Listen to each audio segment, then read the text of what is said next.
இங்க மழை பெய்யறதுனால ஒருத்தன் ரூம்ல இருக்கிற சீலிங் ஒழுகிட்டு இருக்கு. அதை சரி பண்ணலான்னு போகிறப்ப அது உடஞ்சி அதுக்குள்ள இருந்து ஒரு பேக் கீழே வந்து விழுகுது. அந்த பேக் எடுத்து பார்த்தா அவன் தாத்தாவோட பேர் போட்டிருக்கு. அந்த பேக்குக்குள்ள ஒரு பழைய டைரி இருக்கு. அந்த டைரியை எடுத்து இவன் படிச்சு பாக்குறான். இவனோட தாத்தா இந்தியா பாகிஸ்தான் பிரியறதுக்கு முன்னாடி பாகிஸ்தான்ல இருந்து வைர வியாபாரம் பண்ணியிருப்பாரு. இந்தியாவையும் பாகிஸ்தானையும் பிரிக்கணும்னு சொல்லி கலவரம் பண்றாங்க. அப்ப இவர் தாத்தாவோட வீட்டை எரிக்க வரப்ப இவர் தாங்கிட்டே இருக்கிற வைரத்தை எடுத்துட்டு அந்த வீட்டை விட்டு ஓடிடுறாரு.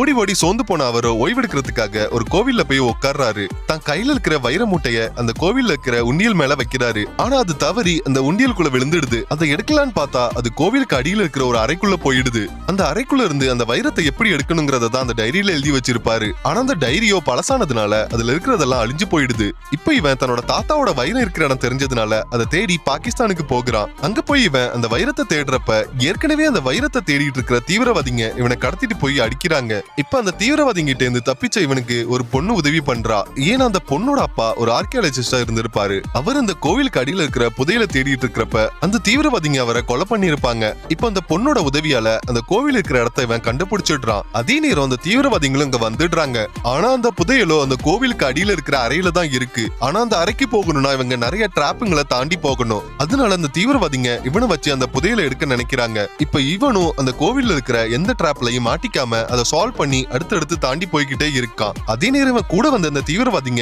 ஒவ்வொரு டிராப்லையும் மாட்டி இறந்து போய்கிட்டே இருக்காங்க. கடைசி அந்த புதையல் இருக்கிற அறையை இவன் கண்டுபிடிச்சிடுறான். ஆனா அந்த தீவிரவாதிகள்ல அந்த தலைவன் மட்டும்தான் உயிரோட இருக்கான். அவனும் கடைசி டிராப்ல மாட்டி இறந்து போயிடுறான். இவனும் தொலைஞ்சு போன தாத்தாவோட வைரத்தை கண்டுபிடிச்சிடுறான்.